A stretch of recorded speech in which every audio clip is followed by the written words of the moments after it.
Hello and welcome to Chapter 8, Designing Classes. Here we're going to learn about how to choose appropriate classes for a given problem.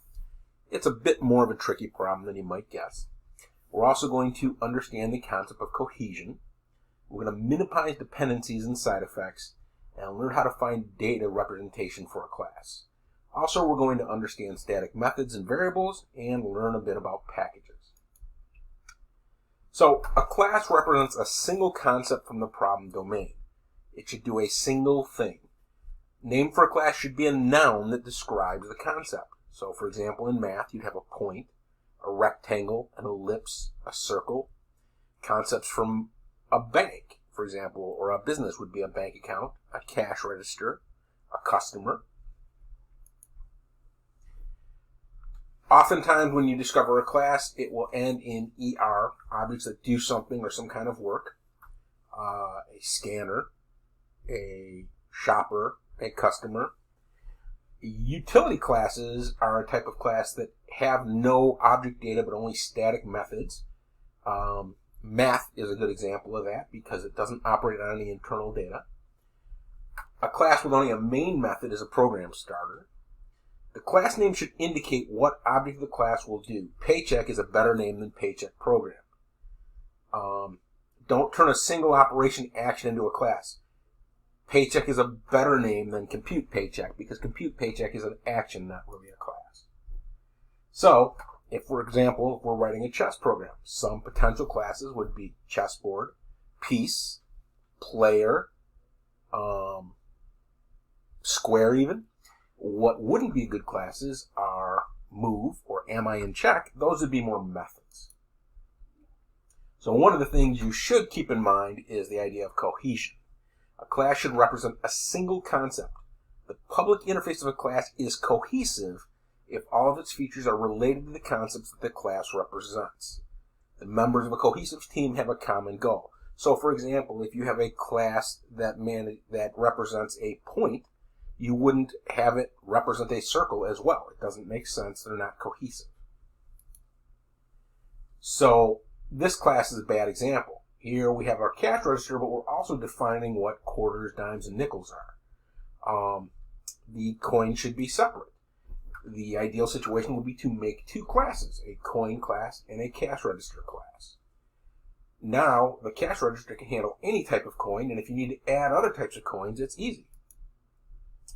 A class depends on another class if its methods use that class in any way. Cash register, for example, depends on coin.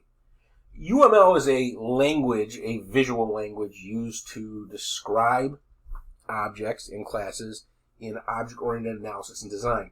You will find that there are many models specified in UML, but really there are only two that are really used, the class diagram and the sequence diagram, and even those aren't used as much as you might think. Here's an example of a UML class diagram showing the relationship between the cash register and coin classes. The coin class does not depend on the cash register class, so it can be used elsewhere. Printing bank account balances. Okay, here's one thing you should be very careful of. We print out momsavings.getbalance. That's better than a print balance method. Why? Because the print balance method would be dependent on system.out. And that violates the idea of minimizing dependencies. It also means you can't reuse your get balance method. So always decouple your input and output from the work of your classes. Another thing to do is separate accessors and mutators. A mutator method changes the state of an object. It's a set. An accessor method asks an object to compute a result without changing the state. It's more of a get. An immutable class has no mutator methods. You can't change it. String is an immutable class. So, for example, people think that when you do a substring, you're changing the string, but you're really not. You're generating a new instance of a class of string. References to objects of an immutable class can be safely shared. This avoids all sorts of problems when you deal with things like concurrency. In a mutable class, separate accessors and mutators. A method that returns a value shouldn't change other values. In general, all mutators will have a return type of void. Occasionally they can return an informational method, status or that sort of thing. Array list remove method returns true if the remove was successful. If it might fail, you return true or false. If your accessor method causes a change, then it's not a great accessor method. We want to minimize side effects. A side effect of a method is any observable data modification. Mutator methods always have a side effect, namely the modification of the implicit parameters of this object. In general, a method should not modify its parameter variables, except for this, potentially. Here we're passing in accounts. You don't really want to modify them without returning something. This could have unforeseen side effects. We take in an account, and if we start changing it inside, what will happen is what we get out doesn't map what we put in. We don't know what we changed. It's unintentional and hard to debug. So you don't want to do anything, even if it manipulates the system.out object. That is a side effect.